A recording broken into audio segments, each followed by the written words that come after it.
안녕하세요. 만나서 반갑습니다. 역사가 김영주입니다. 세종실록 제35부 조선판 결혼은 미친 짓이다 라는 주제를 가지고 오늘 여러분과 함께 할 겁니다. 결혼은 미친 짓이다. 이게 제가 아마 갓 20살 될 때였나요?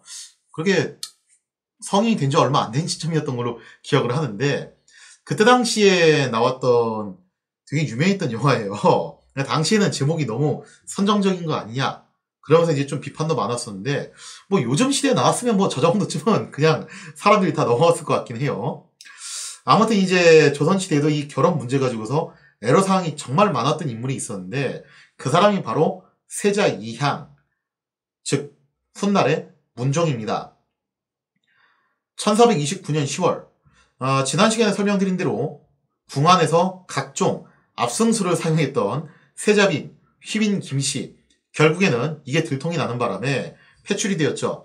안타까운 것은 휘빈 김씨는 본인 딴에는 잘해보려고 했는데 외모가 럭키하지 못해가지고 또 이제 세자 이향이 인물이 또 되게 좋았다고 그랬잖아요. 그래서 또 세자가 또 얼굴값을 해서 그런지 하여튼간에 사랑을 얻지 못했죠. 그래서 세자의 사랑을 얻기 위해서 몸부림치다가 결국에는 그런 이제 파국을 맞이하게 되었다라고 볼 수가 있겠습니다. 그래서 이제 세자빈 선발을 새롭게 해야 되는 상황이었는데요. 이번 세자빈 간택은 지난 시간에 설명드린 대로 세종의 강력한 주장으로 가문이나 덕망보다는 순전, 외모로 세자빈을 선발하는 초유의 간택이었죠. 사료의 내용을 살펴보면 이렇습니다. 임금이 또 지신사 정음지에게 이르기를 이제 동궁을 위하여 배필을 간택할 때에는 마땅히 처녀를 잘 뽑아야 하겠다. 세계와 부덕은 본래부터 중요하나, 그러니까 세계는 가문이고 부덕은 얼마나 이제 덕망이 있냐라는 것을 말하는 거죠. 이게 중요하긴 한데 혹시 인물이 아름답지 않다면 또한 불가할 것이다. 이거 얼굴을 좀 우선적으로 보라 이거예요. 이어서 보면요. 나는 부모된 마음에서 친히 간택하고자 하나 옛 법에 없어서 실행할 수가 없으므로 창덕궁에 모이게 하고 내관으로 하여금 시녀와 효령대군과 더불어 뽑게 해야 하겠는데 어떻겠는가 하였다. 자, 그래서 이제 어떤 방식으로 이제 뽑기로 했냐면은 1차로 세종의 지시를 받은 궁인들, 좀 경험이 있는 그런 이제 내관이나 뭐 상궁급쯤 되는 사람들이 돌아다니겠죠. 그러면서 이제 양갓집을 돌면서 처녀들을 선발을 하는 거예요. 그렇게 해서 선발한 사람들을 창덕궁으로 모인 다음에 여기서 이제 2차 선발전을 치르는데, 세종이 내가 직접 가서 하고 싶긴 한데 이게 옛 법에 보니까 없더라 그런 게. 그래서 또 이제 경험이 많은 그런 이제 시녀들, 그리고 플러스 왕실 종친 어른, 대표적으로 이때는 효령대군이었죠. 그렇게 해서 2차로 한 번 더 이제 간추려가지고 뽑겠다. 그래서 2단계로 이렇게 뽑겠다라고 하게 돼요. 나중에 이게 단계가 하나 더 늘어나가지고 3단계로 이제 가게 되는데, 이른바 이제 3간택이라고 하죠. 그렇게 해서 조선 특유의 간택제도가 실행이 되었다라고 볼 수가 있겠죠.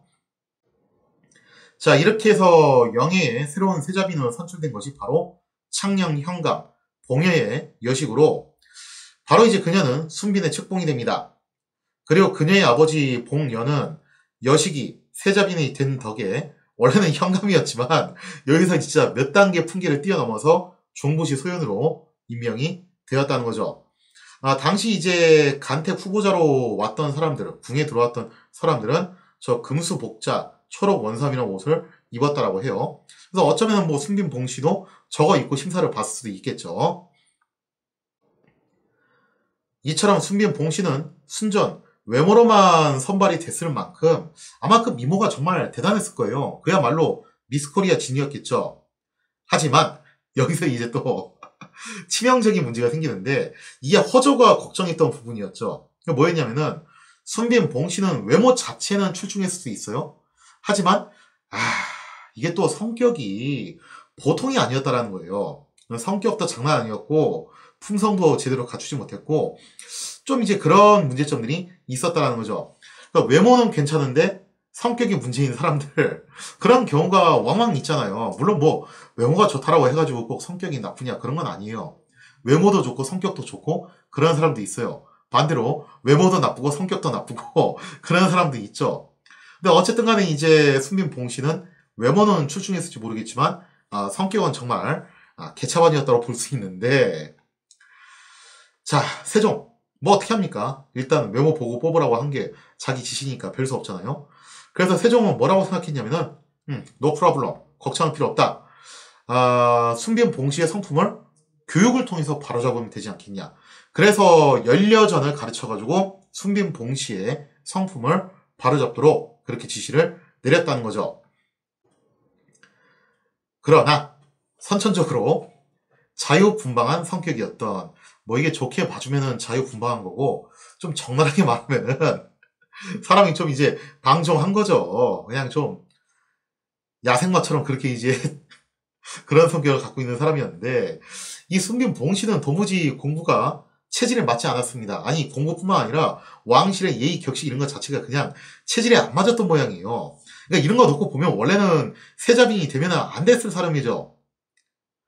순빈 봉씨는 공부를 게을리 했을 뿐만 아니라 심지어 연려전을 집어던지면서 내가 이런 것들을 뭐하러 배우냐라면서 투정을 부리는 그런 모습을 보여줬다는 겁니다. 사례의 내용을 보면 이렇습니다. 처음에 김씨를 폐하고 봉씨를 세울 적에는 그에게 옛 훈계를 알아서 경계하고 조심하여 금프로는 거의 이런 따위의 일을 얻게 하고 자 하여 여사로 하여금 연려전을 가르치게 하였는데, 봉씨가 이를 배운 지 며칠 만에 책을 뜰에 던지면서 말하기를, 심지어 이거 책을 갖다 뜰에다 집어던졌다는 거예요. 아니, 조선시대 기준으로는 책을 집어던진다는 행동도 상당히 엄청난 행동이거든요. 왜냐면은 책 자체가 굉장히 비싸고 고가의 물건이었어요. 그런데다가 조선시대의 성리학적인 풍토에서는 책이라는 것은 상당히 좀 이제 신성하게 여겼다라는 거죠. 마치 기독교에서 성경책 대하듯이, 이슬람교에서 쿠란을 대하듯이, 불교에서 불경을 대하듯이 그렇게 여겼는데, 이거를 갖다 막 마구잡이로 치고 던진다는 것은 엄청난 일이죠. 더군다나 왕이 하사한 거 아니에요? 자, 그러면서 뭐라고 얘기를 하냐면은, 내가 어찌 이런 것을 배운 후에 생활하겠는가 하면서, 야, 내가 나이가 몇인데 저런 걸 뭐하러 배워? 뭐 좀 이런 뉘앙스죠. 학업을 받기를 즐겨하지 아니하였다라고 돼 있죠. 이게 세종 18년에 있었던 일이라고 이렇게 써있지만 정확하게는 세종 18년에 결국 이 봉씨가 폐출이 되고, 폐출을 당하면서 세종이 그 사유를 열거한 거예요. 그래서 실제로 이 사건은 세종 11년경에 있었다라고 볼 수가 있겠죠. 이것은 분명 시아버지이자 임금인 세종의 명이었음에도 불구하고 순빈 봉씨는 어떻게 보면 정말 무엄하기 짝이 없는 행동들을 마구 벌인 것이죠. 이게 세자빈이 아니라 일반 신하가 이런 행동을 했으면은 당장 끌려가가지고 물고를 틀 만한 그런 상황이에요. 문제는 순빈 봉씨의 탈선이 여기서 그치지 않았다는 점이죠. 그냥 책 집어던진 거 정도는 애교 수준이었고, 순빈 봉씨는 또 이것도 특이한데 상당히 애주가였어요. 그래서 대놓고 궁궐 안에서 술을 즐겨 마시는 등 좋게 봐주면 자유분방한 삶, 좀 적나라하게 말하면은 방탕한 삶, 그러한 삶을 추구했다라고 볼 수 있겠죠. 순빈 봉씨는 방속에 술을 준비해둔 다음에 큰 잔으로 연거푸 마시면서 늘상 취해 있었습니다. 심지어 술이 떨어지면은 자신의 집에서 몰래 술을 가져와서 마실 정도로 엄청난 주량을 보여줬다는 거예요. 자, 사례의 내용을 보면 이렇게 써 있습니다.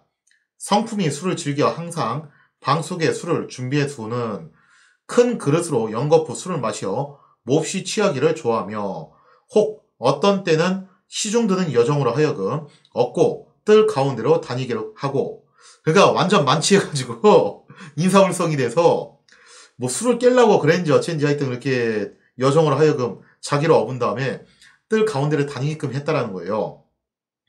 혹 어떤 때는 술이 모자라면 사사로이 집에서 가져와 마시기도 하였다. 그러니까 사사로이 자기 집에 가서 세자빈이 뭘 가지고 온 것도 원래는 문제가 되는 행동인데, 그 가지고 온 것도 술이었다는 거예요. 문제는 이것이 일반 여염집 안악이라고 해도 당대 기준으로 굉장히 문제가 되는 행동이죠. 아니, 심지어 현대 기준으로도 이게 남자가 됐든 여자가 됐든 이렇게 계속 알코올 중독성으로 술 마시고 주사 부리고 하면은 가정 파탄 나는 상황이죠. 이거는 남녀로 불문하고 문제가 될 수밖에 없는 상황이에요. 하물며 조선시대예요. 조선시대에 안하기 이런 행동을 한다. 하물며 이게 여염집도 아니고 장래의 국모가 될 세자빈이 이런 행동을 한다. 그 여파는 대단히 클 수밖에 없다라는 겁니다.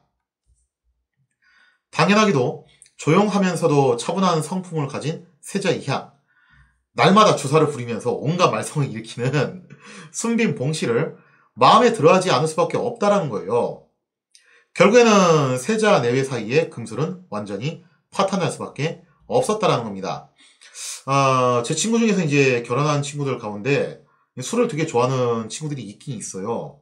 근데 그 친구들도 결혼을 하면 어쨌든 결혼 생활을 해야 되니까 술도 좀 줄이고, 그 다음 또 이제 어쨌든 와이프 눈치 좀 보면서 구색을 맞추려는 그런 노력들을 하더라고요. 그러니까 이제 별 트러블 없이 결혼 생활을 순조롭게 잘 하고 있거든요. 근데 순빈 봉씨는 그러한 노력을 전혀 기울이지 않았다라는 거예요. 그것도 일국의 세자빈이. 자, 세종. 정말 여기에서 뒷골이 땡기는 걸 느꼈을 거예요. 이거 어떻게 하지? 생각 같아서는 당장 그냥 폐출을 시켜버리고 싶겠는데, 그럴 수가 없잖아요. 이미 한번 폐출을 시킨 마당에 술 좀 마시고 주사 부린다고 이걸로 또 한 번 더 폐출을 시키면은, 이게 남사스러워서 어떻게 하냐 이거죠. 요즘 세상에서도 이혼을 2번씩이나 하면은 그거 좀 낯뜨거운 일인데, 하물며 조선시대에 그것도 세자가 이혼을 2번이나 한다. 그거 진짜 쉬운 선택이 아니죠. 자, 그래서 세종은 세자 내외를 불러가지고 뭐 설득도 하고 야단도 치고 타이르기도 하고 하기는 했는데, 이게 아무리 왕이라고 해도 부부 사이 문제까지 완전하게 해결해 줄 수는 없죠. 그게 뭐 가능하겠어요, 이게? 그건 뭐 당사자들이 알아서 해결을 해야 되는 거지. 결국 세자와 세자빈 사이에서 도무지 후사가 나올 기미가 보이지 않습니다. 아니 뭐 하늘을 봐야 별을 따지, 이것도 부부 사이가 안 좋으니까 합방을 생각을 안 하는 거예요. 그러니 뭐 거기서 후사가 나올 리가 있나. 그래서 나올 기미가 보이질 않으니까 마음이 급해진 세종은 결국 비상대책을 사용하기로 했다라는 거죠. 그 비상책이 도대체 뭐였냐? 세종은 권씨, 홍씨, 정씨 이 3명의 여인을 세자의 후실로 들여보내게 됩니다. 그러면서 이제 혹시라도 이들 사이에서 후사가 나오지 않을까 하면서 간절히 정말 간절히 염원을 했다라는 거죠. 물론 이 사이에서 세자가 나온다면 그거는 서자가 되겠죠.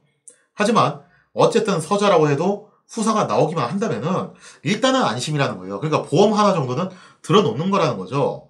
그리고 여기에 이제 자극을 받은 순빈 봉씨가 혹시라도 마음을 고쳐먹고 뭔가 좀 분발할 수도 있는 거 아니냐, 그런 효과도 나름대로 기대를 했던 것 같습니다.